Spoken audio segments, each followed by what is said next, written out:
no, no ha considerado el factor humano, los errores que podemos tener o los errores que pueden tener los jueces al emitir fallos.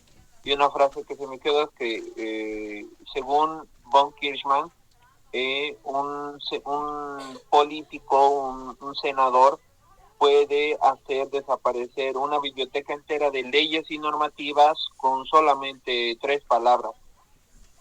Consiguientemente, estamos llevando la norma jurídica, que es un detalle de las normas de trato social, la diferencia entre la moral y el derecho, y qué tantas definiciones nos podríamos dar al derecho, porque en principio se nos explicó que el derecho no solamente es el conjunto de normas que regulan la conducta de la sociedad, sino que más bien abarca algo mucho más amplio, y creo yo es que más se va al ámbito sociológico, definiéndolo en un derecho económico, en un derecho cultural, en un derecho eh, antropológico, y todo lo que puede abarcar en todas las ciencias sociales, creo yo. Eso es lo que hemos hecho hasta ahora, auxiliar. Mm, Auxiliar, yo sí, tengo, yo tengo otra. Como el doctor nos había dicho que para empezar el derecho no es el conjunto de normas que regulan la conducta del ser humano en la sociedad, sino más bien que el derecho se genera en la decisión política.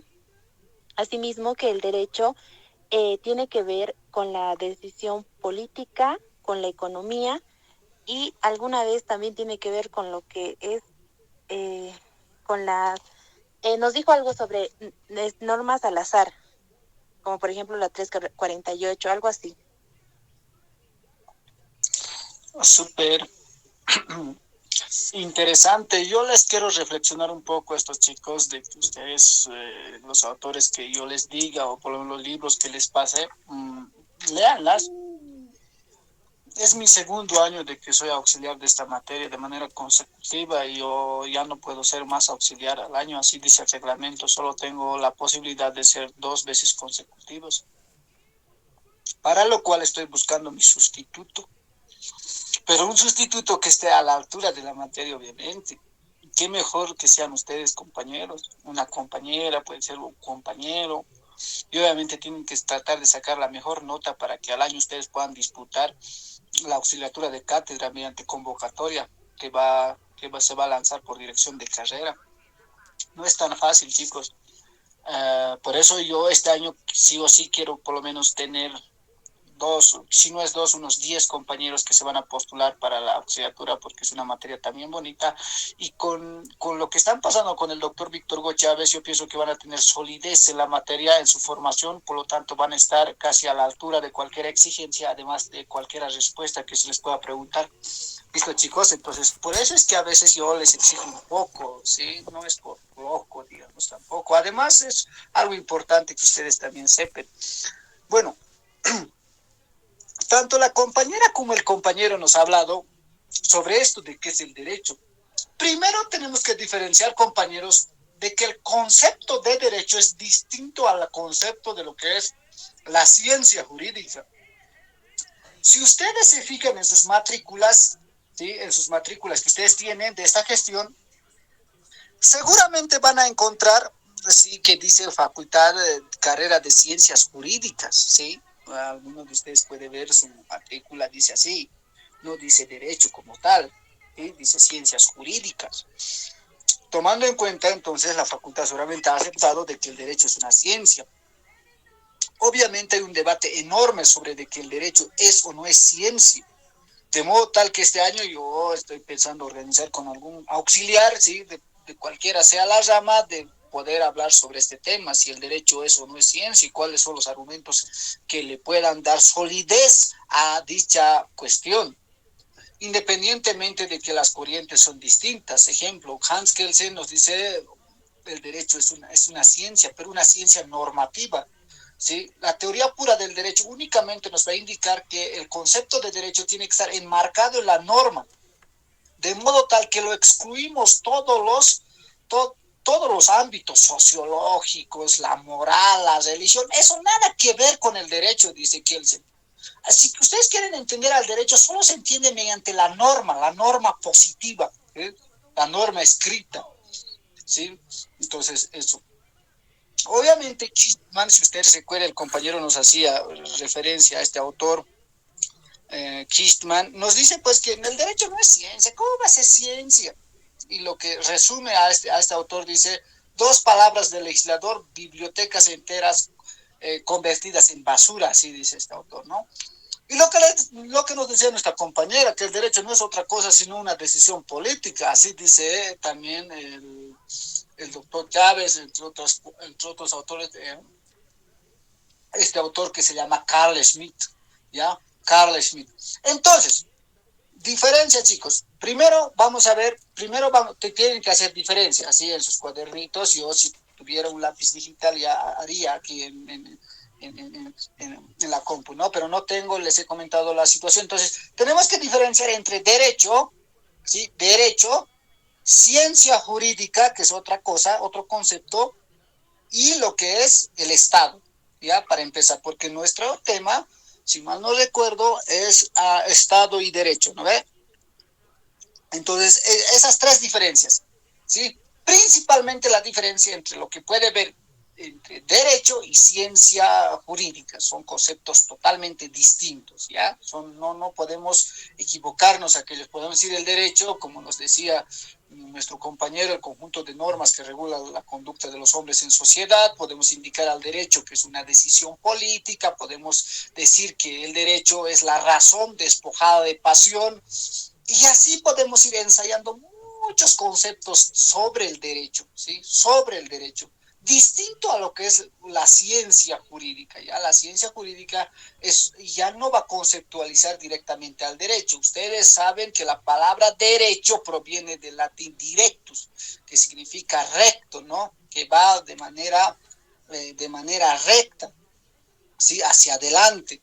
De modo tal, yo me pregunto en algunos docentes y algunas cuestiones, otros auxiliares también, si el derecho es ir en el camino recto, tomando en cuenta la etimología de la palabra del directos, que significa ser recto, ir por el camino recto, por el camino sin enderezarse y cosas así. Lo malo es que miren, o sea, podemos hacer una analogía, si ustedes quieren, con lo que es ser puntual y cosas así, ¿verdad? Si la palabra de derecho significa ser rectos, significa pues ser, como se podría decir o podríamos imaginar, ¿no? Algunas personas siempre nos dicen, hay que ser recto, que hay que ser un poco más como la regla, no hay que irse por los caminos chuecos y cosas así, ¿no? Eso viene del derecho, estimados compañeros, ¿ya? Entonces ustedes tienen que tener bien en claro eso, ¿sí? Ahora, el Estado, como nosotros hemos estudiado, es otra cuestión, ¿no? El Estado es otra cuestión. ¿El Estado es el generador de las normas jurídicas? Sí, ¿no? ¿Por qué? Porque mediante la Asamblea Legislativa Plurinacional, ¿sí? Es la que elabora las leyes para el territorio nacional, la Asamblea Legislativa Plurinacional. Ese es el encargado de emitir leyes con, con competencia nacional. Así dice la Constitución. A ver, seguramente ustedes están con sus constituciones. A ver, ¿quién me lee el artículo 145 de la Constitución? Artículo 145. La Asamblea Legislativa Plurinacional está compuesta por dos cámaras, la Cámara de Diputados y la Cámara de Senadores, y es la única con facultad de aprobar y sancionar leyes que rigen para todo el territorio boliviano. ¿Han visto, compañeros? Entonces, la única con facultad para aprobar normas en el territorio nacional no es otra cosa sino la Asamblea Legislativa Plurinacional, ¿no? Los legisladores son los encargados de elaborar normas. A ver, les voy a poner más o menos el contexto de lo que vamos a hablar, ¿ya? Entonces, antes el juez era la boca de ley, ¿sí? La boca de la norma, ¿sí? Así se decía al juez. Por ejemplo, Montesquieu dice aquello, ¿sí? Pero ese es en la antigüedad. Sabre Belsky es un autor contemporáneo, nos dice que hoy en día ya no es el legislador, ¿no? El que nos dice qué es derecho, sino el que nos dice qué es derecho es el juez, es decir, está en los tribunales, ¿sí? El positivismo secante que el seniano nos dice, pues, no ve que la norma, ¿sí? La ciencia del derecho está subsumido en una norma jurídica que nos dice qué es derecho y qué no es derecho, ¿verdad? Entonces, ahora ya no. Esa corriente del positivismo, por eso decía, es secante, cada vez va poco más perdiendo credibilidad en cuanto tal indica que solo el derecho se reduce a la norma, ya no es tanto así, ¿sí? Sino hoy por hoy, si nos vamos al realismo jurídico, así se llama una escuela, ¿sí? Nos dice que no, las decisiones judiciales son los que nos dicen qué es derecho. Ejemplo, mira, un ejemplo tan sencillo les pondré. Había dos candidatos a gobernaciones que estaban candidateando, ¿no? En La Paz, Revilla y en Tarija, Cosío. Si a Cosío le han dicho, por no tener residencia consecutiva 2 años, conforme manda la Constitución, le han dicho, usted no puede ser candidato, ¿sí? ¿Por qué? Porque no tiene residencia. Pero a Luis Revilla sí le han dicho, no, tú, aunque no tenía residencia, lo indicaron y le dieron la posibilidad de ser candidato. A uno le coartan el derecho, a otro no le coartan el derecho, le dan el derecho, poco más, ¿sí? A eso se refiere el realismo jurídico, ¿sí? La realidad es otra cosa, ¿no?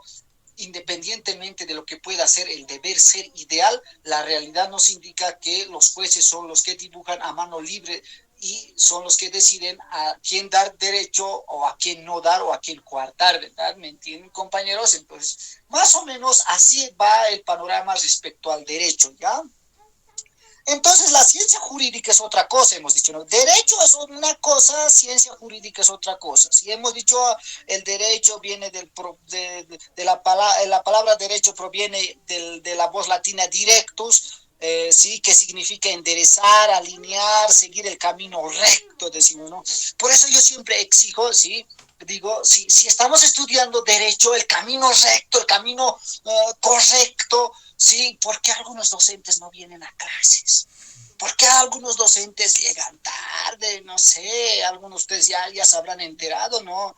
Algunos docentes como que no han entendido qué es el derecho, por lo menos qué significa, y qué significa enseñar a los estudiantes, porque yo sé con seguridad que alguno de ustedes va a ser pues juez, va a ser pues, no sé, fiscal, ¿sí? Va a ser legislador, ¿sí? Va a ser ministro. La UNSA, la Facultad de Derecho, por años ha manejado el poder y ahora lo sigue. Si me preguntan si sigue, ahora sigue.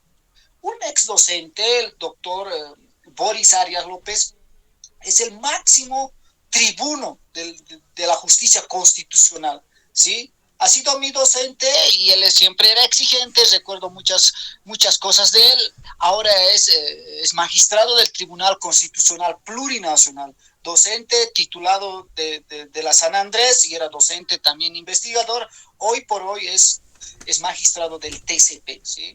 Del TCP. Entonces, nosotros como la UNSA, como Facultad de Derecho, todavía mantenemos ese estatus de poder que tenemos dentro de lo que es Bolivia en el ámbito del derecho, ¿no? El año pasado han organizado una olimpiada interuniversitaria con las carreras de derecho y ahí hemos ido a representar nosotros y bueno, hemos ido a representar bien a la UNSA de modo tal que les hemos ganado a todos. Entonces, chicos, tienen que nomás meterle empeño, ¿ya? Pero bueno, ya me estoy yendo a otros temas. Entonces estamos diciendo que derecho, la etimología de la palabra ya me has indicado que significa ser, enderezar, alinear, seguir el camino recto, no es una cosa, hemos dicho, ¿no ve? El derecho es un adjetivo que quiere decir recto, ¿no? Continuo, en una línea correcta, y así justo, legítimo, fundado, así podríamos decir. Pero la ciencia del derecho es otra cosa. La ciencia del derecho, nos dice un autor, por ejemplo, Pablo Dermisaki Peredo, que es el primer presidente del Tribunal Constitucional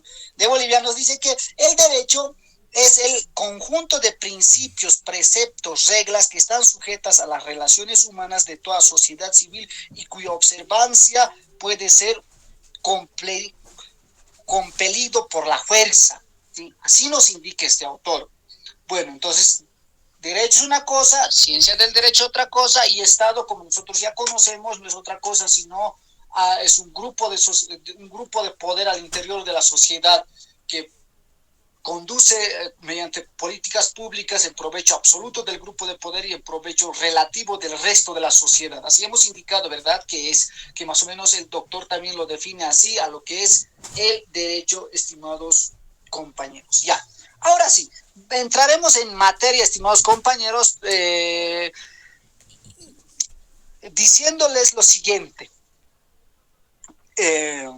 Hoy teníamos una prueba, pero unos compañeros me han escrito y me han dicho que trabajan hasta de noche y no podíamos, ellos no podían llegar a lo que es a dar el examen, si podríamos dar tolerancia. Y yo he dicho, mejor lo suspendemos porque tal vez no van a llegar todos a dar esta prueba, que va a ser muy importante, además les va a servir de material de estudio, que estoy muy seguro de eso. Entonces, con esa premisa comenzamos, estimados compañeros, y con las disculpas necesarias también, no por mí, sino por los otros compañeros, ¿ya?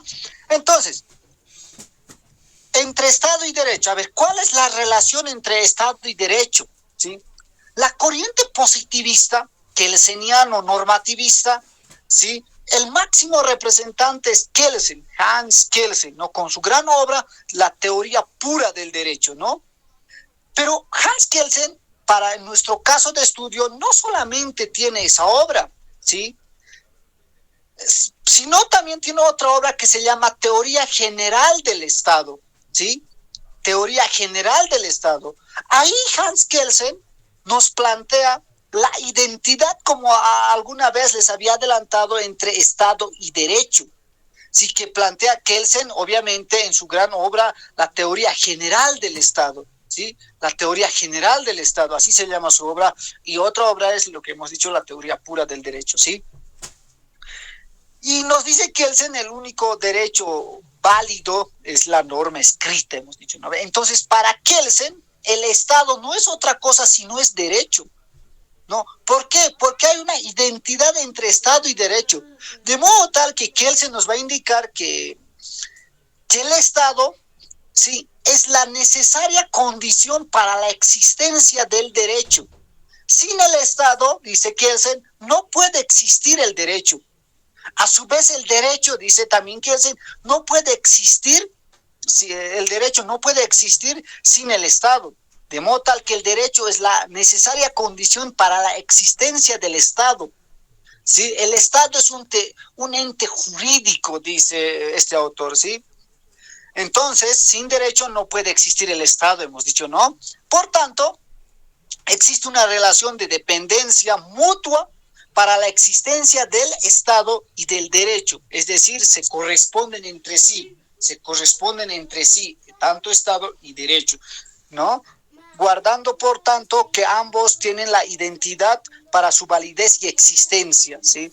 Entonces, Kelsen en la teoría, eso es lo que nos indica Kelsen, y nos dice también que la Constitución para Kelsen, estimados compañeros, ¿sí? Es una constitución, dice Kelsen, es el fundamento del derecho restante, ¿sí? De ahí la jerarquía normativa que va a plantear Kelsen, ¿sí? Y si el doctor a veces suele preguntar esto, ¿no? Kelsen nos plantea la pirámide, así más o menos.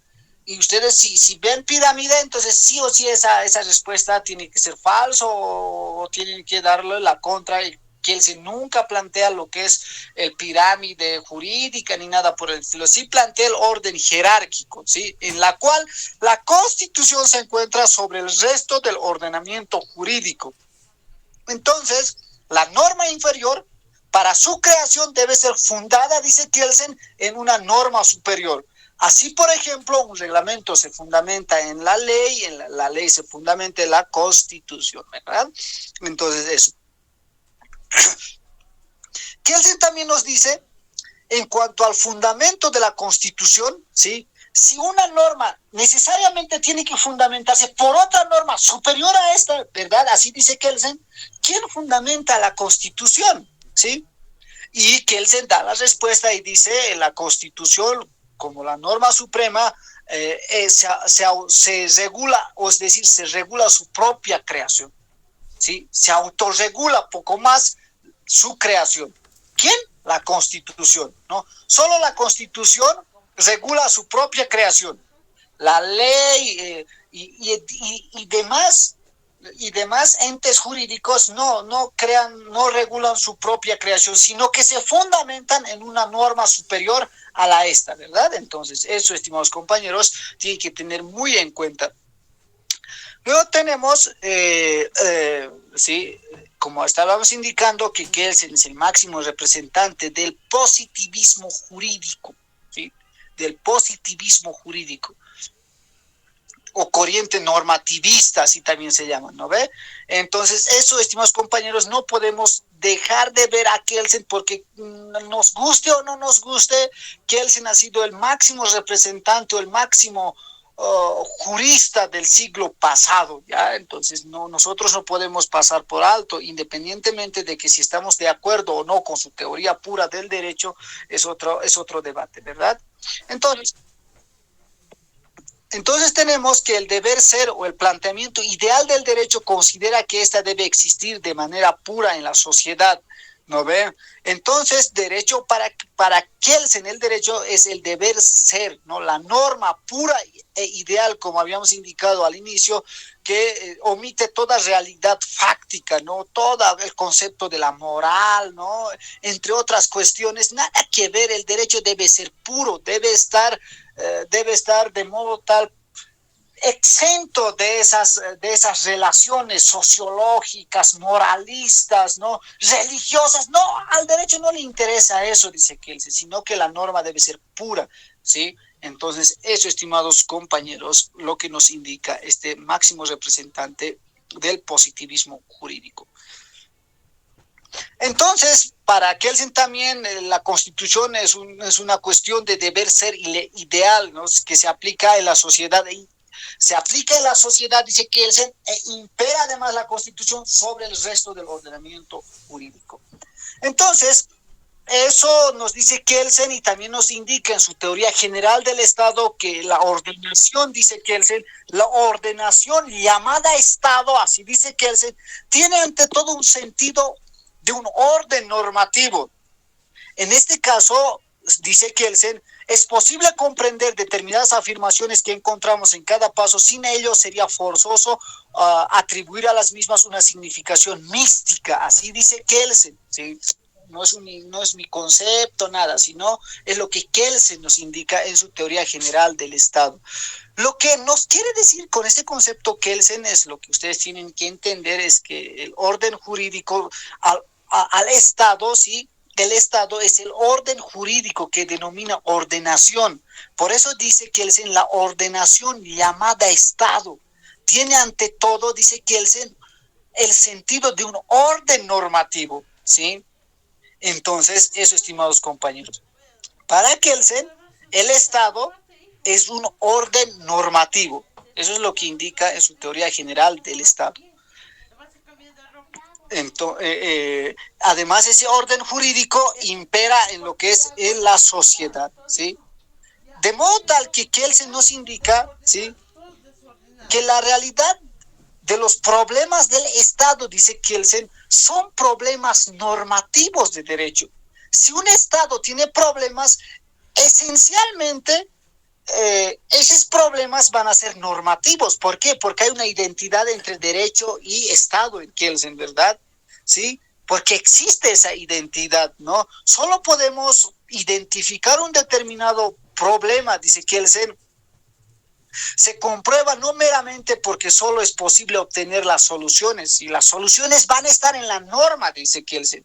Si hay un determinado problema dentro de lo que es el Estado, son problemas en torno a la validez y la vigencia y en la producción de un determinado orden jurídico, ¿sí? Por ejemplo, si ahorita preguntáramos a Kelsen qué hacemos con esto de los bloqueos, Kelsen nos diría es un problema del Estado. El Estado no está regulando bien el ordenamiento jurídico de modo tal que podemos sacar de manera rápida un estado de excepción o o uno, ¿no? Una ley antibloqueos y cosas así, nos diría Kelsen, ¿verdad? Porque el problema está, el problema del Estado sí es un problema jurídico, ¿no? Lo cual es tanto incierto, ¿no, compañeros? Si nosotros vemos desde otra óptica, ¿verdad? Sí, pero estamos en Kelsen, estamos exclusivamente en Kelsen y tenemos que idealizar más o menos los conceptos de esa manera, estimados compañeros.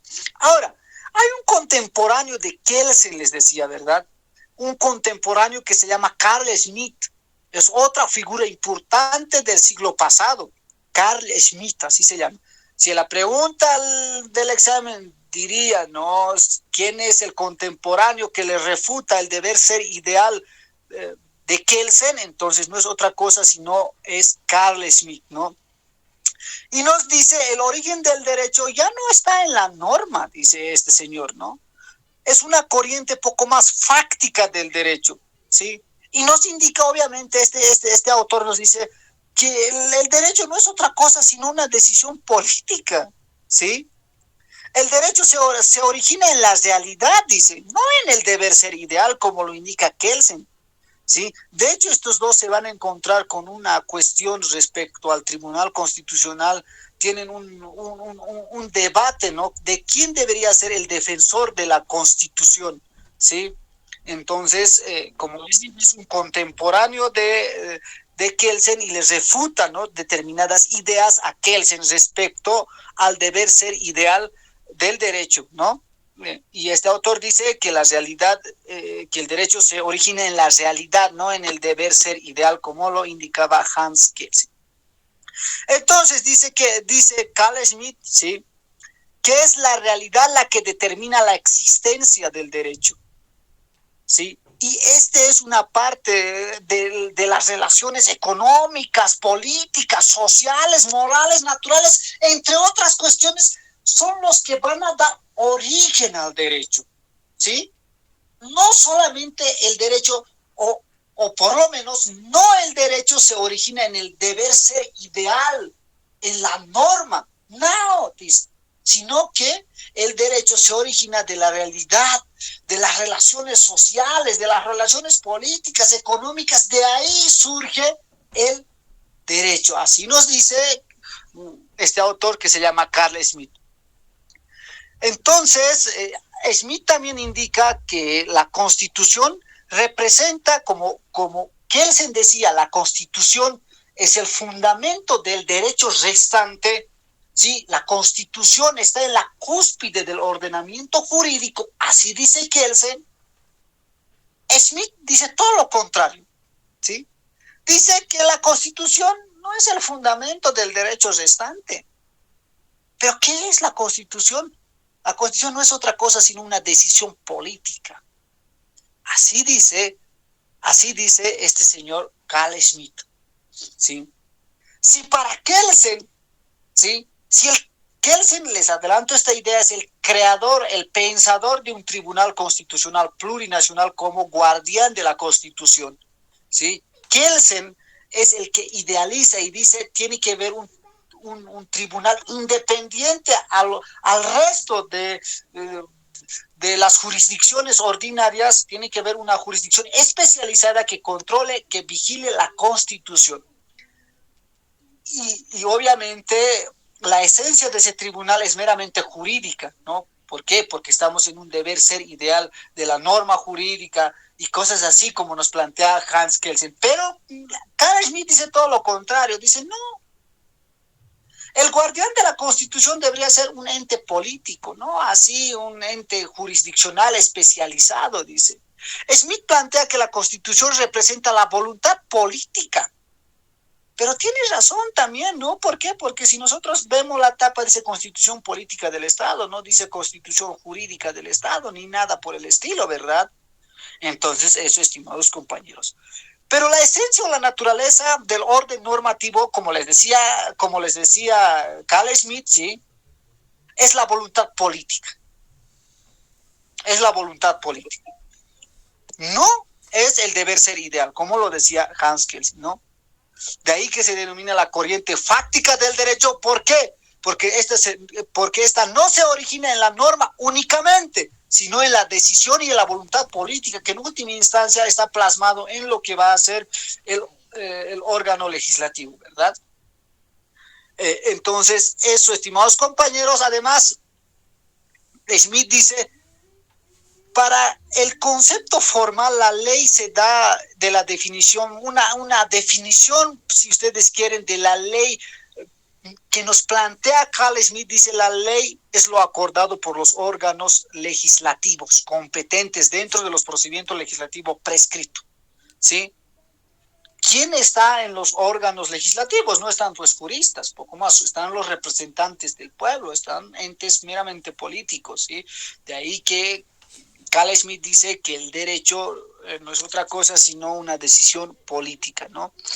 Lo que nos indica también que la formalidad de la ley viene emanada del Parlamento, que debe cumplirse un procedimiento legislativo, obviamente, como tal establece los artículos 163 y siguientes de nuestra Constitución, ¿sí, compañeros? Entonces, más o menos eso es lo que nos hace entender este señor que se llama Carl Smith, que es su contemporáneo de Kelsen, que además da la contra a lo que es al deber ser ideal y a la corriente normativista del derecho, ¿verdad?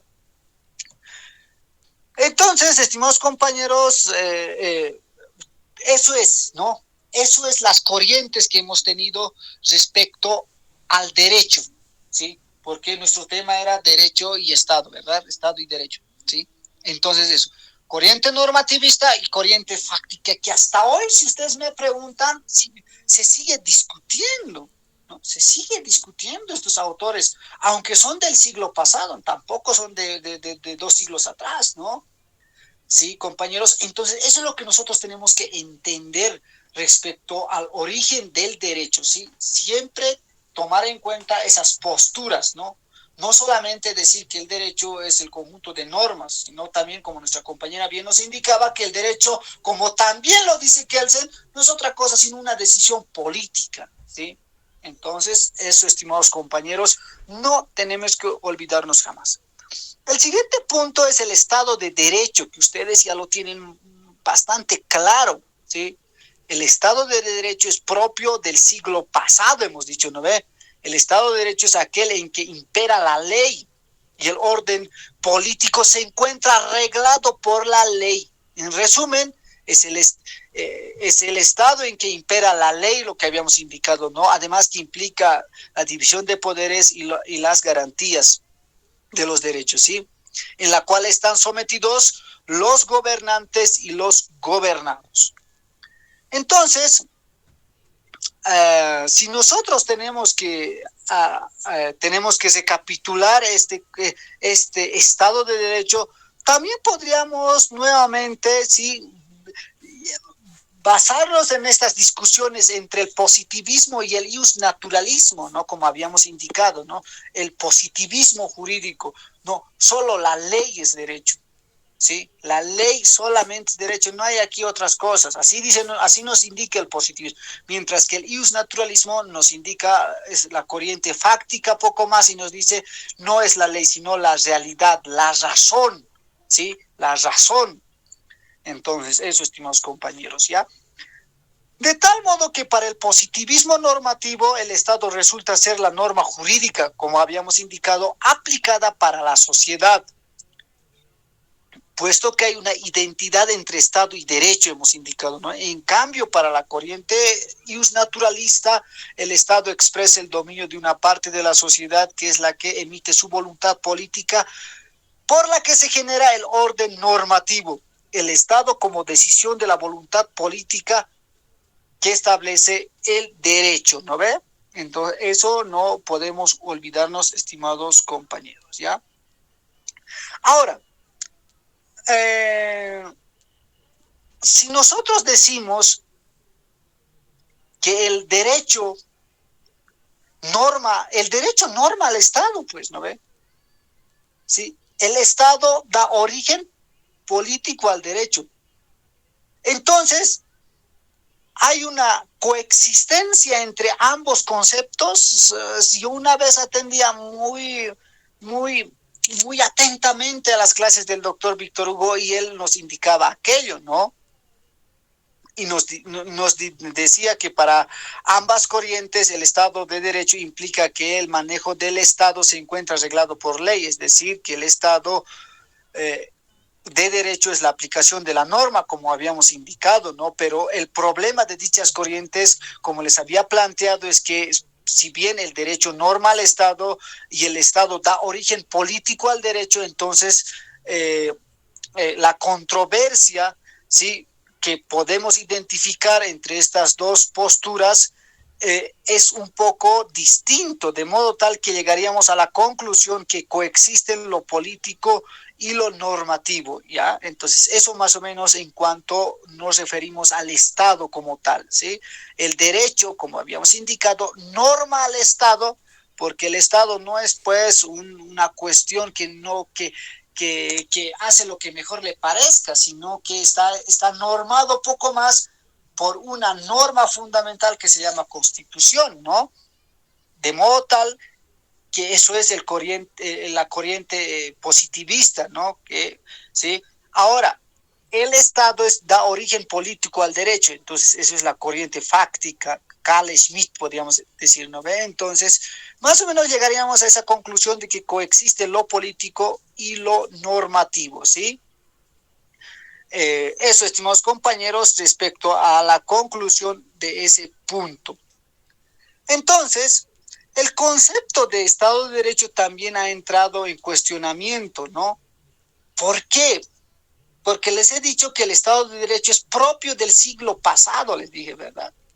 ¿Por qué? Porque solamente en el Estado de Derecho la característica principal, fundamental, es el imperio de la ley, al cual están sometidos tanto gobernantes como gobernados, ¿sí?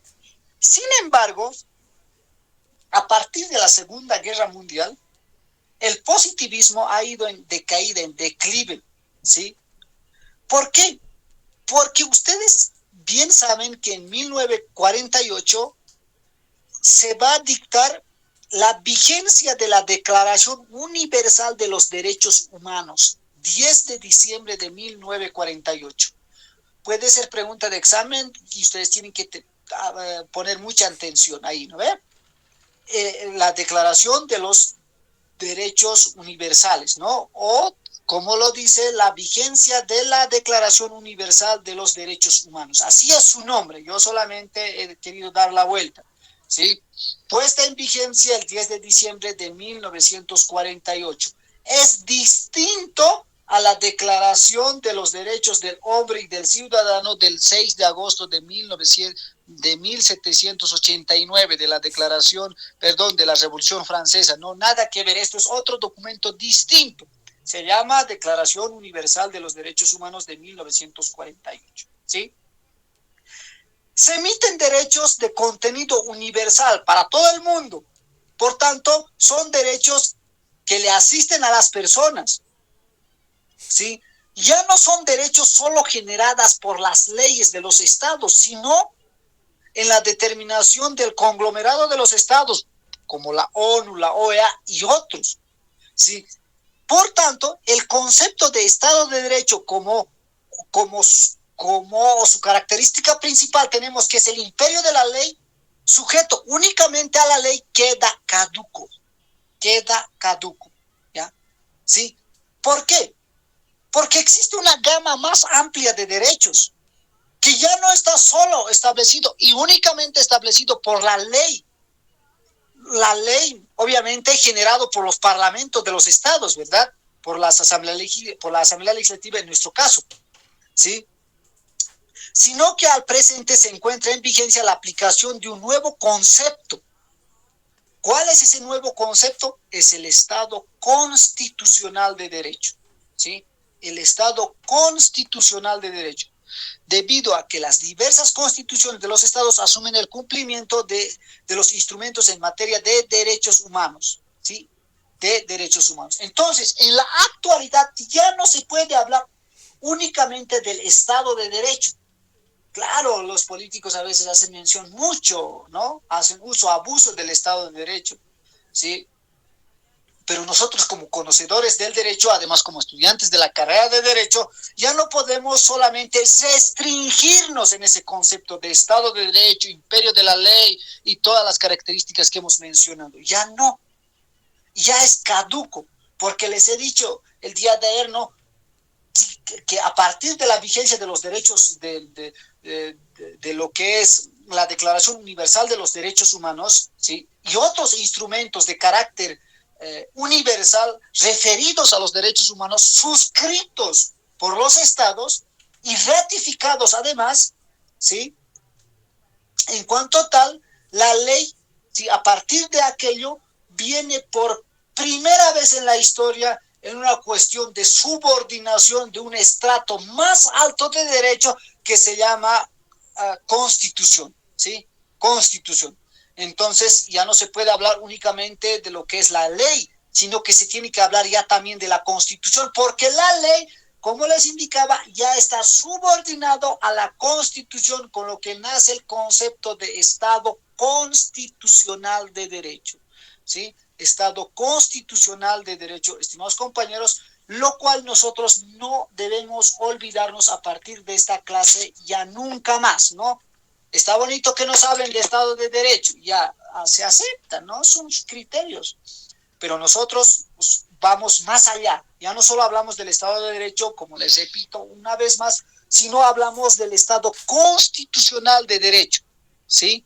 Porque por imperio del bloque de constitucionalidad, como habíamos indicado, forman parte de la Constitución, ¿sí?, los instrumentos en materia de derechos humanos, además que son instrumentos progresivos, democráticos, ¿sí?, que nacen con el transcurso del tiempo, ya no únicamente en la ley, ¿sí?, porque la ley cualquier rato puede ser abogada, derogada y cosas así, sino que los derechos son progresivos, conforme también lo establece el artículo 13 de nuestra Constitución, como habíamos dado lectura el anterior clase, pero hoy nuevamente recalcamos, estimados compañeros, con la vigencia de este tipo de Estado, ¿no? Estado constitucional de derecho, que también les he dado la tareita, que yo sé que muchos de ustedes lo han revisado, ¿verdad? Diferencia entre Estado de Derecho y Estado constitucional de derecho,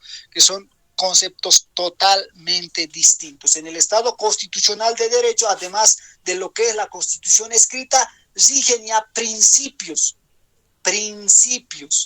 ¿ya? Principios sobre reglas, principios sobre la ley, ¿sí?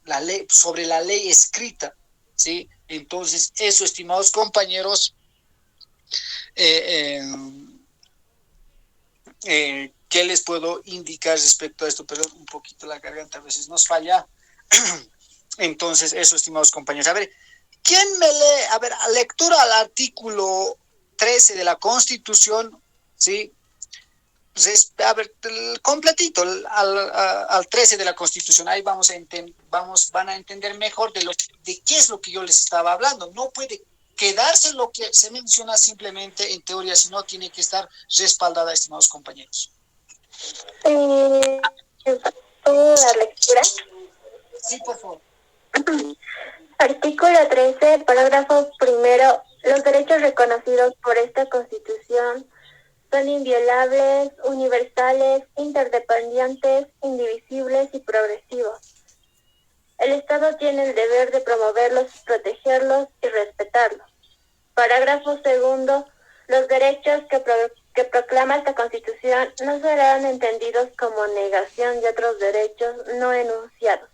Parágrafo tercero. La clasificación de los derechos establecidos en esta Constitución no determinará jerarquía alguna ni superioridad de unos derechos sobre otros. Parágrafo cuarto.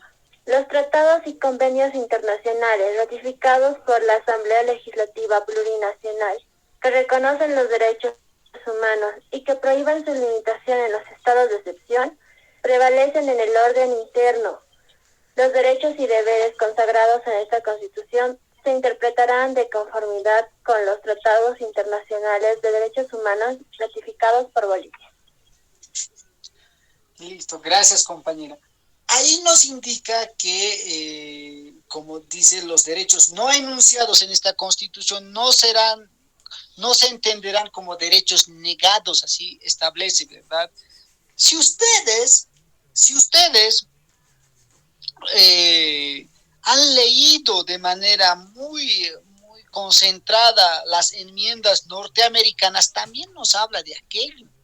A ver, ¿qué dice? ¿En qué enmienda dice que los derechos no enunciados no se entenderán como derechos negados? A ver, tal vez puede ser pregunta de examen también, chicos. A ver, revisen.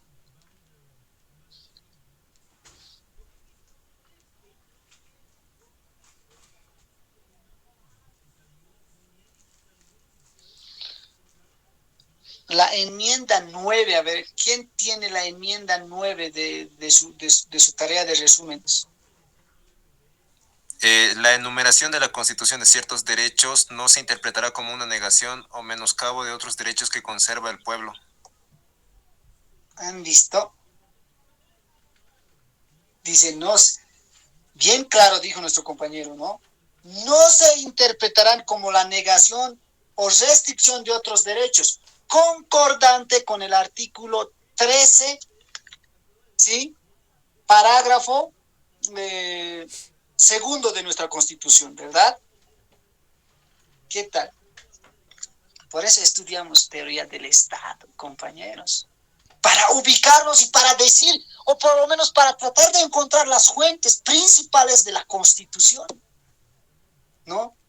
Por eso es importante esta materia saber. Algunos dicen, no, ¿cómo puede ser ese artículo? No, no es tanto así. Para un estudiante de derecho no puede ser así. Y un estudiante de derecho tiene que saber fundamentar su respuesta y decir que estos derechos han nacido con las enmiendas norteamericanas, que son como garantías, ¿sí? Garantías de derechos. Así son, ¿sí? Entonces, eso, estimados compañeros, no se pueden olvidar jamás. Entonces, si ustedes ya saben, ¿no? Estamos en un estado constitucional de derecho. No estamos en un estado de derecho. Ya estamos en un estado constitucional de derecho. Estado de derecho es que lo utilicen cuando quieran los que todavía no se han actualizado, ¿no? Nosotros hemos estudiado un poco y ya nos hemos dado cuenta que estamos en la vigencia de un estado constitucional de derecho a partir de la Declaración de los Derechos Humanos, ¿no? Universales, obviamente, de 1940. No solamente eso, sino que somos parte de la Convención Americana de Derechos Humanos o el Pacto de San José de Costa Rica, estimados compañeros. Hemos suscrito y hemos aceptado esa jurisdicción de la Corte Interamericana de Derechos Humanos.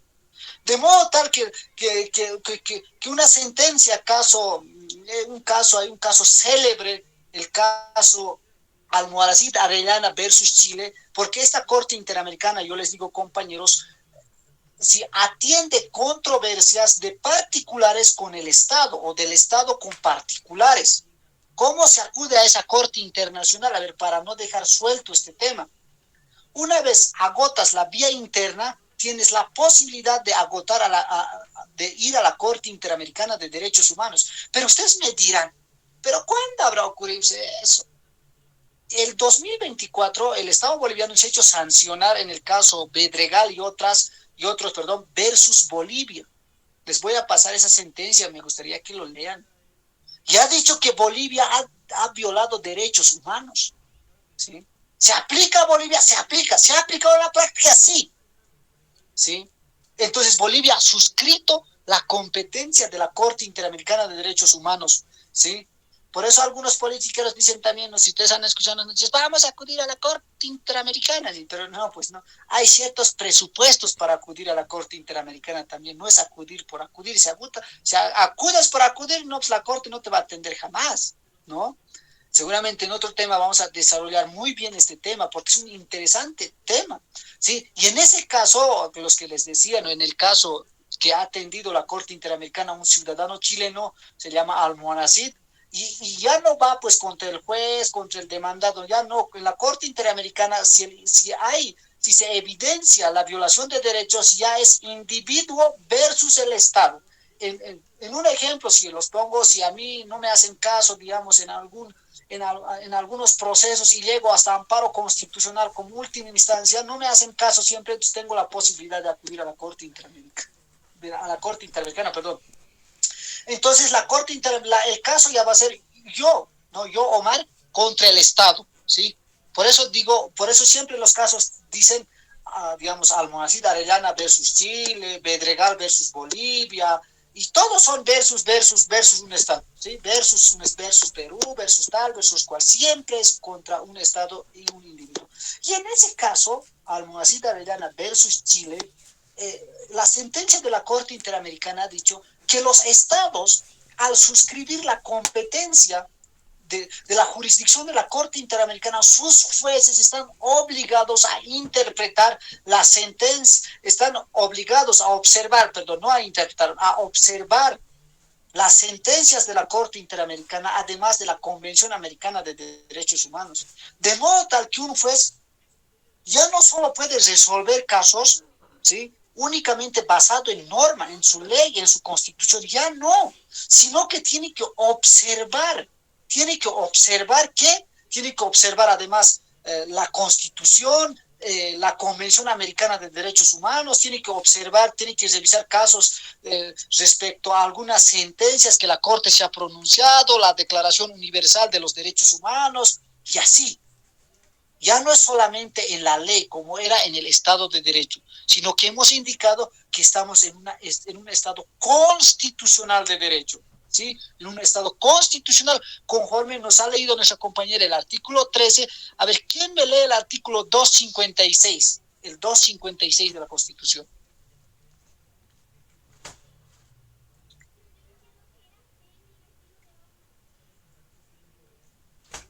¿Tienen? Aquí el artículo 256 dice: los tratados e instrumentos internacionales en materia de derechos humanos que hayan sido firmados, ratificados o a los que se hubiera adherido el Estado, que declaren derechos más favorables a los contenidos en la Constitución, se aplicarán de manera preferente sobre esta. Parágrafo 2. Los derechos reconocidos en la Constitución serán interpretados de acuerdo a los tratados internacionales de derechos humanos cuando estos prevean normas más favorables.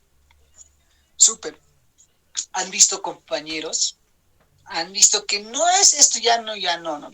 Yo espero que con eso y en el 410 respecto al bloque de constitucionalidad que nos indica que está integrado por tratados y convenios internacionales en materia de derechos humanos y de derecho comunitario ratificados por el país. Entonces, todo ese es el artículo 13, 256 y el 410 son concordantes para formarse esto que se llama el bloque de constitucionalidad. ¿Qué significa bloque de constitucionalidad?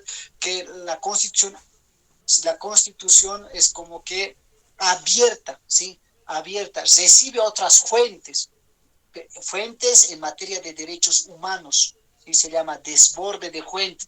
Seguramente ustedes van a ver en diferentes materias fuentes del derecho: constitución, ley, costumbre, jurisprudencia, doctrina y cosas así van a ver.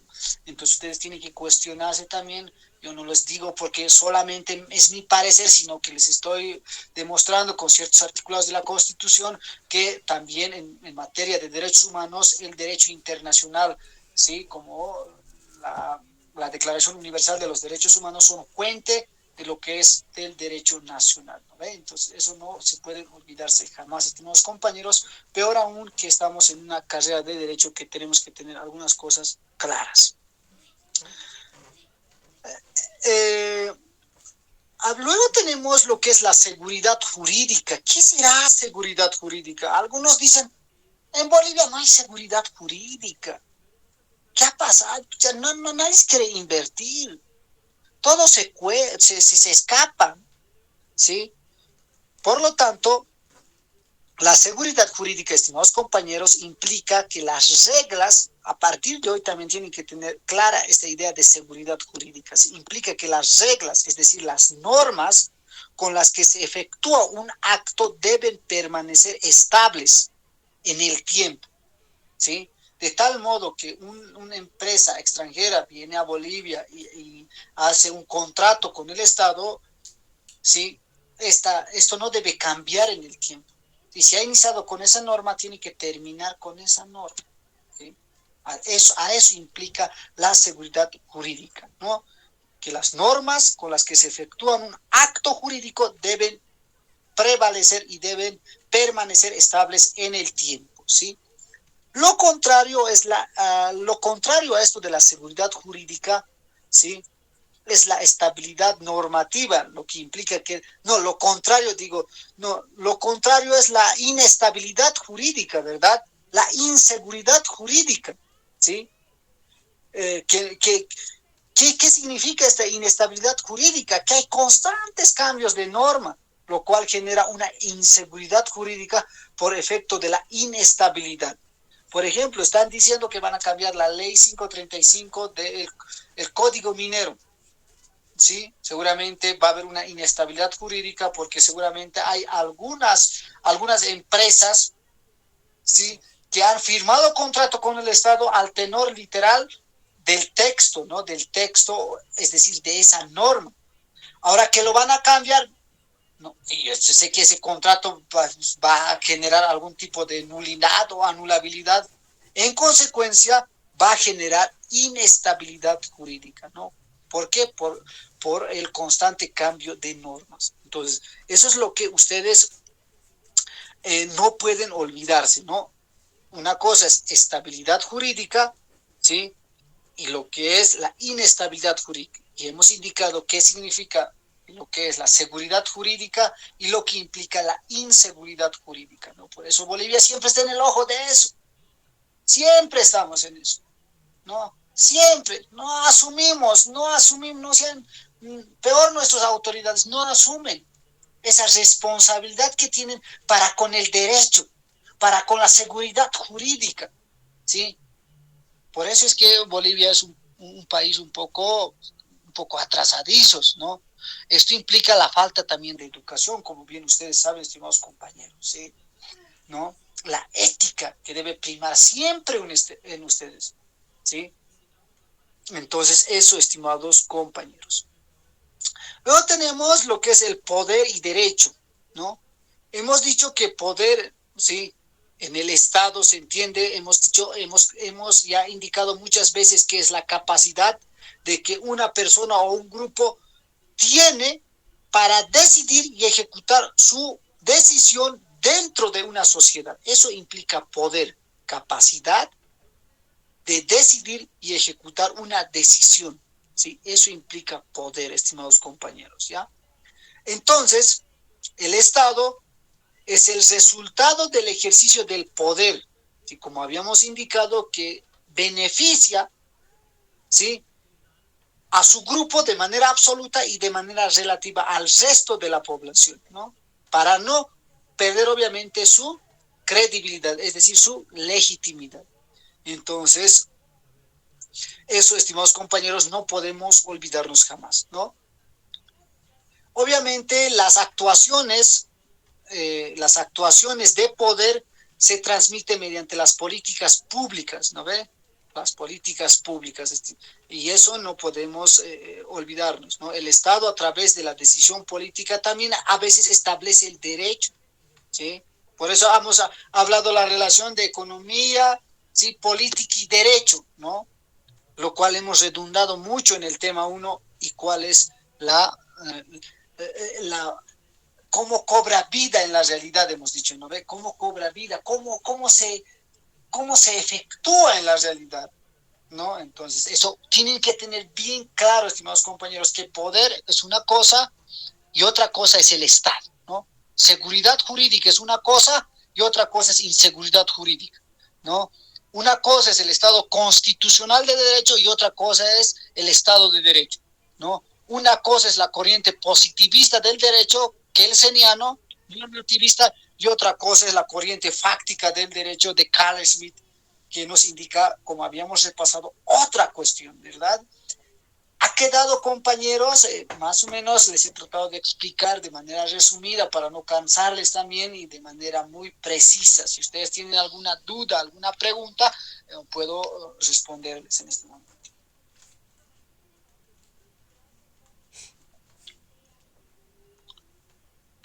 Buenas noches, auxiliar. El mismo tema del doctor Chávez nos estaba mencionando también parte de la ley 1178 y nos mencionaba sobre los distintos sistemas y cómo el presupuesto general del Estado ayuda a las políticas públicas. ¿Nos podría decir algo sobre esa ley, por favor? Súper, compañera. Sí, muy. Y eso van a ver en derecho administrativo ustedes. Es que el doctor Chávez a veces es muy completo, ¿sí? Explica todo. Mira, yo que me he olvidado eso porque no estaba en el programa también, pero no es por demás. La ley 1178 es la ley de administración y control gubernamental, ¿sí? Ley 1178 de administración y control gubernamental. Esta ley tiene 7 sistemas de manejo y un sistema de control, ¿sí? 7 sistemas de manejo y un sistema de control. Se llama, como les he dicho, eso es lo que dicen, ¿no ve? Algunos, ustedes habrán escuchado la ley SAFCO, ¿no ve? La ley SAFCO, no, nada que ver, no se llama SAFCO, nada, eso está bien para otras personas, para nosotros no. Se llama Ley de Administración y Control Gubernamental 1178. 7 sistemas de administración y una de control, ¿sí? La cual desarrollaré de manera precisa en este momento. Si no tienen otra pregunta, tal vez otro compañero quiere preguntar algo, entonces podemos responder a su pregunta también. Si tienen otra duda antes de entrar, porque es un tanto larguito esto. Santander. Sí, una consulta. Mire, yo he avanzado en la carrera de contabilidad, la ley 1178, en la materia de contabilidad gubernamental. Y bueno, el licenciado que nos dio la materia participó en la comisión del gobierno para la creación de esta ley. Y él nos decía, o sea, yo recuerdo que nos decía mucho que se llamaba SAFCO. ¿Usted no sabe cuál es la referencia que tiene ese nombre? Porque, como dijo la compañera, en una clase avanzamos eso con el licenciado Chávez y nos preguntó, yo le dije, es la ley 1178, ley SAFCO. Le dije y me dijo, no se llama ley SAFCO, se llama ley de sistema de control gubernamental. Entonces, me creó a mí una confusión en por qué no era SAFCO o cuál era el nombre real de la ley. ¿Eso me podría aclarar, por favor? Claro, compañero, claro que sí. La otra compañera que nos estaba levantando la mano, luego lo aclaro por qué. Porque ese SAFCO, el proyecto de ley se llamaba SAFCO, por eso le han denominado SAFCO, pero tiene toda una explicación. A ver, la otra compañera.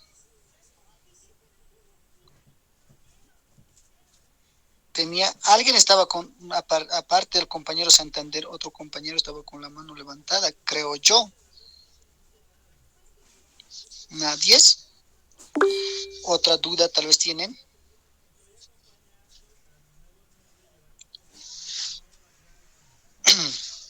Compañeros.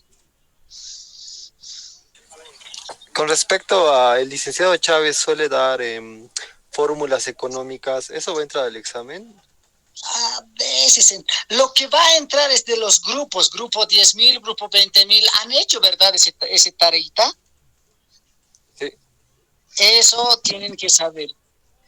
¿Qué grupo? Hay un grupo que no se puede modificar, ¿no ve? ¿Cuál es ese grupo? El grupo 10.000 creo que es, ¿verdad? Zonas, si no me equivoco. ¿No ve? Entonces eso. Ahora, luego, a ver, otra pregunta si tienen antes de entrar en esto de la ley 1178. Sin miedo tienen que preguntar, compañeros, sin miedito. No hay miedo aquí. Podemos equivocarnos y cosas así.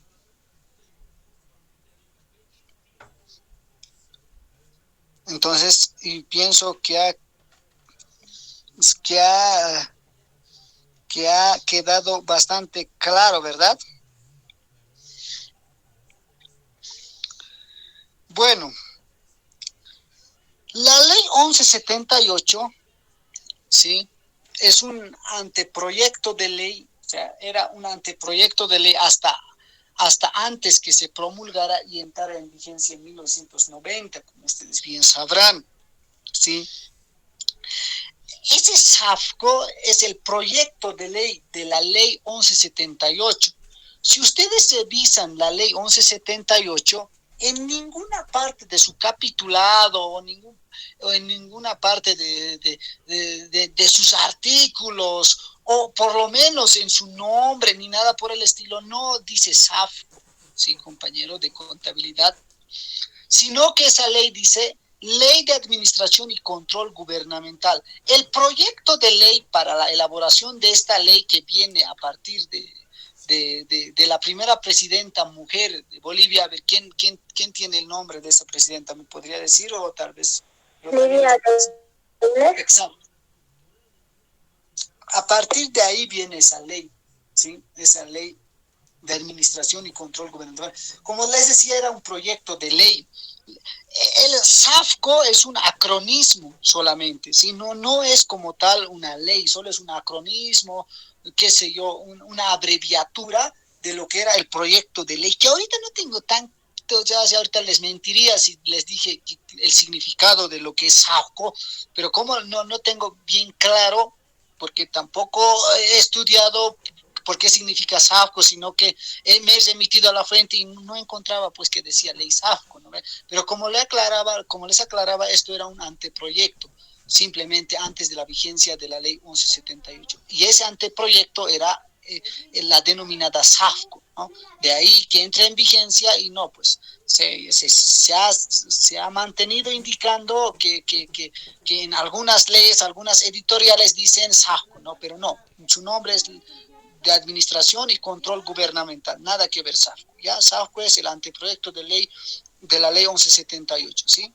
A lo que estoy buscando en internet, ley SAFCO precisamente es un acrónimo de Sistema de Administración Pública y Control Gubernamental.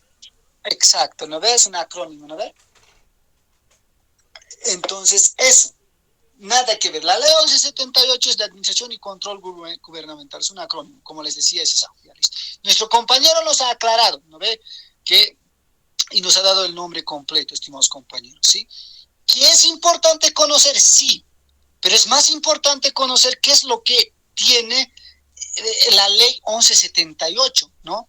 De Administración y Control Gubernamental, como les indicaba, ¿no?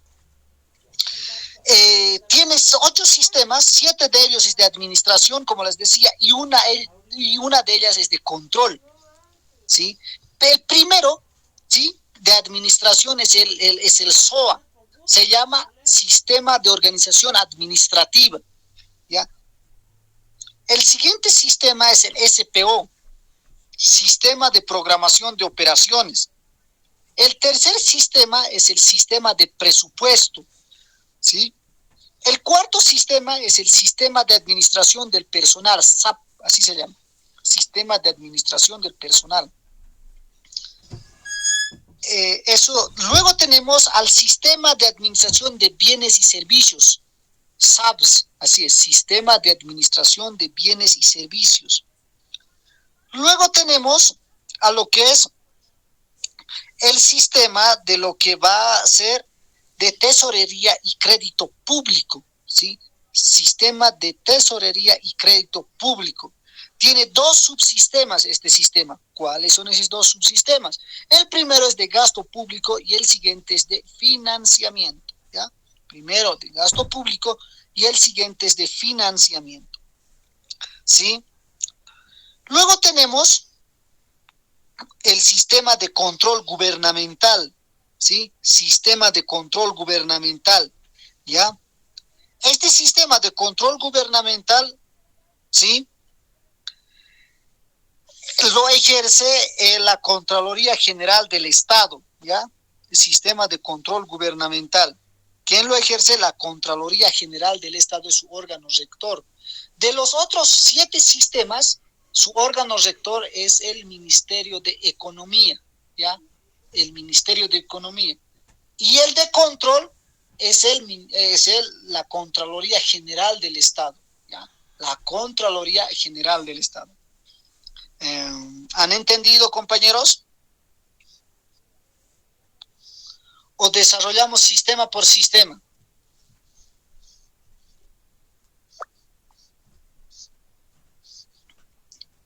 ¿Qué dice sus apuntes? ¿Han desarrollado los 7 sistemas? Si me dicen que sí, podemos darle un breve repaso.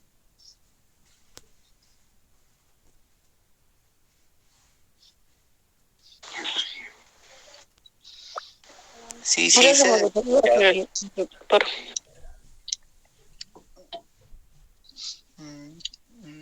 o sea, ¿lo han desarrollado?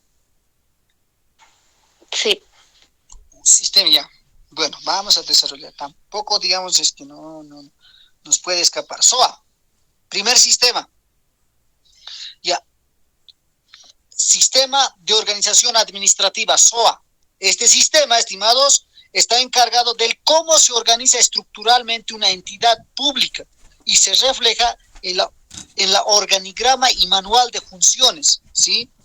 Entonces, eso, estimados compañeros, ¿sí? El primer sistema es el encargado de cómo se organiza, por eso se llama sistema de organización, ¿sí? ¿Cómo se va a organizar esta entidad, ¿sí? Puede ser, por ejemplo, puede ser, no sé, puede ser el teleférico, no sé, cualquier ente público siempre tiene que tener implantada estas 7 sistemas en lo que es su gestión, ¿ya? Entonces, el primer sistema es SOA, Sistema de Organización Administrativa encargado del cómo se organiza estructuralmente una entidad, ¿sí? El siguiente sistema, Sistema de Programación de Operaciones, SPO. Si el primer sistema, estimados compañeros, es si existes, es decir, cómo estás organizado, el segundo sistema, ¿sí? El SPO, su función va a ser, ¿sí? ¿Qué cumples? ¿Qué haces? Para ello se programa operaciones en el largo, mediano y corto plazo, ¿no?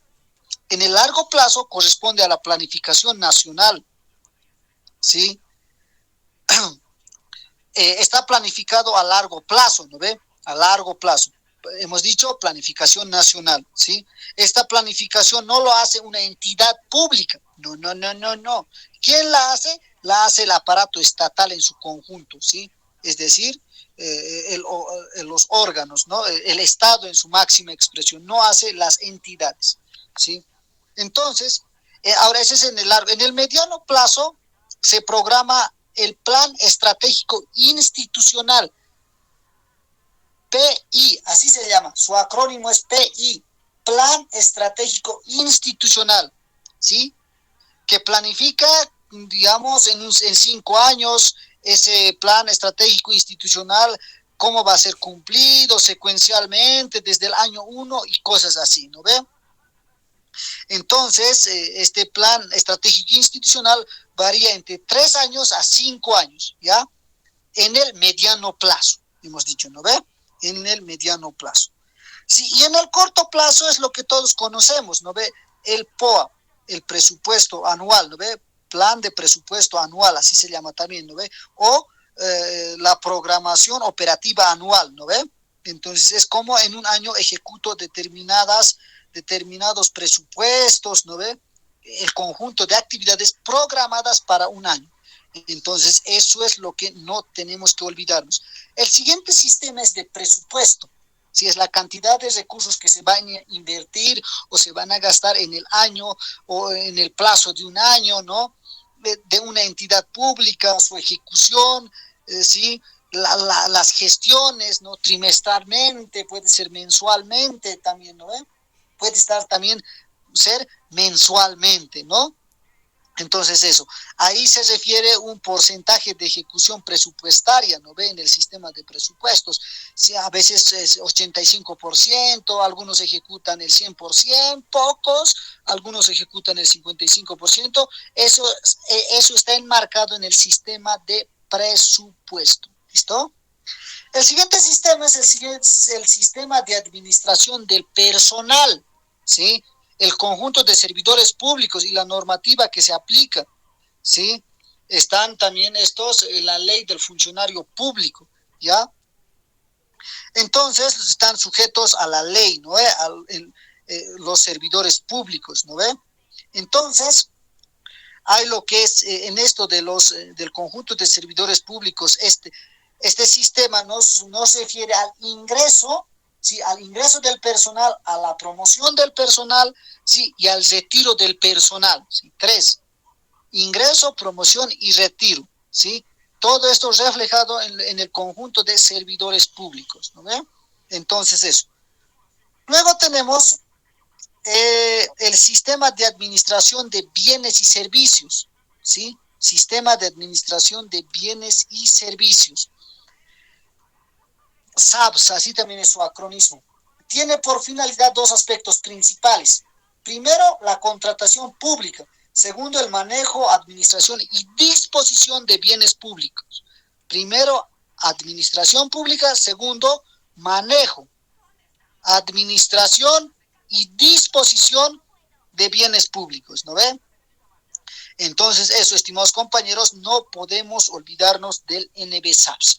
Bajo este sistema se hace contrataciones públicas por licitación, por excepción, de manera directa, ¿no ve? Entonces, todo ese tipo de contrataciones públicas del Estado, de las entidades, con las empresas públicas, no pueden ser otras públicas, pueden ser también privadas, ¿no ve? Entonces, por este sistema se hace eso de las contrataciones, ¿ya? Luego tenemos en el manejo, administración y disposición de bienes públicos, como habíamos indicado anteriormente, ¿no ve? En esto es cómo manejo, cómo administro y qué cosas hago con los bienes públicos, ¿sí? Con los bienes públicos, ¿sí?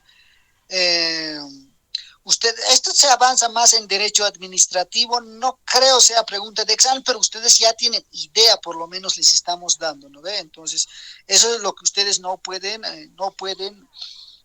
olvidarse jamás, ¿no ve? El manejo, administración y disposición, donde en algunos casos se pueden disponer los bienes. Ejemplo, un vehículo ya tiene 20 años, ¿qué vamos a hacer? Ya hay que disponer de ese bien, ¿no ve? ¿Qué vamos a hacer? No sé, llevar a la chatarrera, ¿no? Ya es eso. A eso se refiere, al manejo, a la administración y disposición de bienes, ¿sí? De bienes obviamente públicos, como un vehículo público, por ejemplo, ¿no? ¿Qué hacer si ya está un poco mal el vehículo, ya tiene muchos años de servicio, entonces ya tengo que disponer de ese bien, ¿no ve? Tengo que disponer de ese bien, y entre otros tipos de bienes, compañeros. Un ejemplo les puedo dar de ese bien. En los demás casos el Estado puede otorgar institucionalmente, ¿no? Puede autorizar, no sé, algún tipo de establecimiento de un determinado vehículo, no se puede regalar, o sea, ya eso depende de la entidad, ¿sí? Ya eso depende de la entidad en cuanto al manejo y disposición, además de la administración de bienes públicos. Hay un decreto supremo, el decreto 181, así se llama. En eso está todo esto desarrollado, ¿sí? No se pueden olvidar jamás, pero es largo ese decretito, es grande, ¿sí? Entonces no creo también sea pregunta del examen, pero para fines de referencia los estamos indicando, estimados compañeros. Luego tenemos el sistema de contabilidad integrada. ¿Sí? Una vez adquirido el material o contratado el personal, se tiene que efectuar registros contables, ¿sí? Es decir, que tengo que asentar en los registros contables, dentro de los plazos, la contabilidad, qué contabilidad entra, ¿no? ¿Qué sale? El deber, el haber, ¿no ve? Entonces, eso, estimados compañeros, respecto a la contabilidad integral. Este es un trabajo de contadores y auditores, no tanto así de los abogados. Seguramente nuestro compañero auditor, sí, un poco entiende mejor o tal vez está más listo en esto de lo que es el sistema de contabilidad integral. Luego tenemos el sistema de tesorería y crédito público, ¿sí? Tiene 2 subsistemas, gasto público y financiamiento. En el gasto público es cómo gasto, ¿no? Cómo se gasta el presupuesto, ¿no? El presupuesto, trimestralmente, mensualmente, como les había indicado. En teoría no tendría que existir no tendría que existir permanentemente un presupuesto, ¿no? Seguramente se tendría que gastar, ¿no? Las actividades programadas tienen que responder a esto que se llama el gasto público, ¿no? Lo proyectado debe corresponder con el gasto, ¿no? Entonces, eso, estimados compañeros, respecto al gasto público, ¿no? Otro como es el financiamiento, ¿no? La búsqueda de entidades que financian, pueden ser internas como también pueden ser externas, ¿sí? Pueden prestarnos, ¿no? Dinero, ¿no? A las entidades públicas, ¿no?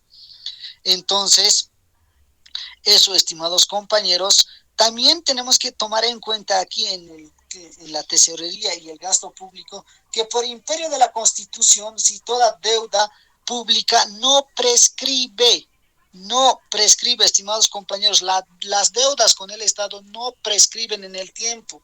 Si hoy cometes un delito en alguna entidad pública respecto a delitos económicos, si ya va 70, 80 años, te pueden iniciar proceso, no prescribe. ¿Sí? Las deudas con el Estado no prescriben y eso tenemos que tener muy en cuenta, estimados compañeros. Luego tenemos el sistema de control gubernamental, ¿no? Como les decía, el órgano está encargado, es la Contraloría General del Estado, ¿no? Entonces, ¿qué hace la Contraloría General del Estado? Fiscaliza, ¿no? Fiscaliza a las entidades públicas, ¿no? O aquellas, como dice en el artículo 214 de la Constitución, o aquellas en las que el Estado tiene participación económica, ¿sí? Hace un control externo posterior, unas auditorías externo posteriores respecto a las auditorías internas que tienen, cada entidad tiene su auditoría interna, pero la Contraloría ejerce el control externo posterior, estimados compañeros, ¿ya? Entonces, eso. Ahora, las responsabilidades que pueden emerger, ¿sí? Respecto a estas entidades o a la administración de los bienes de las entidades públicas pueden ser responsabilidad penal, civil, puede ser responsabilidad administrativa y responsabilidad ejecutiva. 4 tipos de responsabilidades, ¿ya? No pueden ustedes equivocarse aquello, jamás, estimados compañeros. ¿Sí? Respecto a la función pública hay 4 tipos de responsabilidades: penal, civil, administrativo y ejecutivo. Cuidado, si esto les ha hablado el doctor, puede ser muy fácilmente pregunta de examen, ¿verdad? Entonces ustedes no pueden olvidarse eso nunca, ¿no ven? Eso, estimados compañeros, si tienen alguna duda, alguna pregunta, estoy dispuesto a responder. Obviamente, como ustedes verán, he tratado de resumir porque, por ejemplo, el subsistema de las apps de administración de bienes y servicios es un sistema grande para desarrollar, ¿no? Tranquilamente nos demandaría a partir de aquí no solo una clase, sino muchas clases, estimados compañeros. ¿Sí? Eso. ¿Alguna duda, alguna pregunta, chicos? ¿Sí puedes reiterar cuál es el rector de los 7 primeros sistemas de administración, por favor? El Ministerio de Economía, Emerson. El Ministerio Muchas gracias. Sí. Y del último, el órgano rector, hemos dicho que es la Contraloría General del Estado, hemos dicho, ¿verdad? Eso, otra duda, otra pregunta, si tienen. Esto lo tienen que llevar bien en derecho administrativo, pero como estamos estudiando al Estado, cómo se administra el Estado, con qué ley sabías, ya saben, ahorita el Estado boliviano se administra con la ley 1178, ¿no ve? Y tiene 7 sistemas de administración y una de control. Obviamente ustedes, todos unos estadistas, estudiadores del Estado, se están enterando y están estudiando, están aprendiendo estas temáticas, ¿no, compañeros? ¿Alguna duda más? Me olvidaba. El informe respecto si ha habido o no responsabilidad o puede generar indicios de responsabilidad, también es la Contraloría, ¿no? Indicios de responsabilidad. La Contraloría está facultado a establecer ciertos tipos de indicios de responsabilidad. Indique cuáles, puede ser la pregunta de examen, ¿eh? Entonces, indicios de responsabilidad civil, penal, administrativa y ejecutiva, ¿no ve? Esos indicios de responsabilidad va a ser resultado de un informe de la Contraloría General. Ese informe se llama el dictamen de la Contraloría General del Estado, ¿sí? Dictamen, ¿sí? Es una palabra técnica, estimados compañeros. Bueno, la responsabilidad ejecutiva se le atribuye a la MAE de la entidad. ¿Qué es la MAE? Máxima autoridad ejecutiva, ¿no ve? Eso. pero la responsabilidad administrativa recae contra toda servidora o servidor público por acciones o por omisiones a normativa administrativa, ¿sí? La responsabilidad penal obviamente ya es referido a los delitos, ¿sí? A los delitos que estos entes públicos o estos administradores públicos o servidores públicos hayan cometido en el ejercicio de sus funciones, ¿no ve? Puede ser conducta antieconómica, ¿no? Y otros delitos, peculado culposo, ¿no? Contratos lesivos al Estado. Entonces, ese tipo de responsabilidad civil, penal puede emerger. Responsabilidad civil, obviamente, están también los jueces civiles en materia civil, son no atienden los jueces en materia civil. La responsabilidad civil, estimados compañeros, no atiende los jueces en materia civil, sino los jueces coactivos fiscales, así se llaman. Esos jueces conocen la responsabilidad civil emergente de un determinado servidor público, estimados compañeros, ¿ya? Eso, compañeros, si tienen otra duda más y otra pregunta más, les estoy dispuesto a responder. No he escuchado muy bien la última parte que ha dicho de que iba a hacer pregunta de examen. ¿Eso puede repetir? ¿Qué tipo de indicios qué tipo de indicios de responsabilidad puede encontrar la Contraloría General del Estado?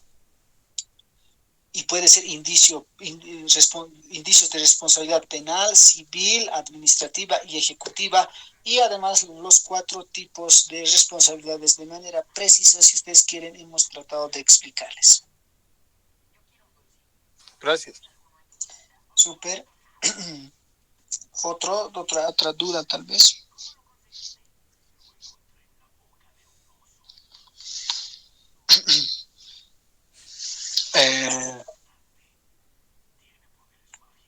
Si no tienen más dudas, podemos terminar la clase. Mira que a veces nos pasamos la hora. Bueno, yo sé que tienen que descansar ustedes. Me disculparán si pasamos mucho tiempo un poco estudiando o repasándoles, ¿no? O tal vez haciéndoles recordar temas que ustedes ya han visto. Compañeros, si tienen algunas dudas más, yo puedo retirarme de la clase, si no. Nada. Bueno, si tienen otras dudas, me escriben o escriben en el grupo y con seguridad los respondemos. ¿Listo, chicos? Entonces, que tengan buenas noches. Cuídense mucho. Gracias, Oxy. Hasta luego. Muchas gracias. Gracias. Gracias.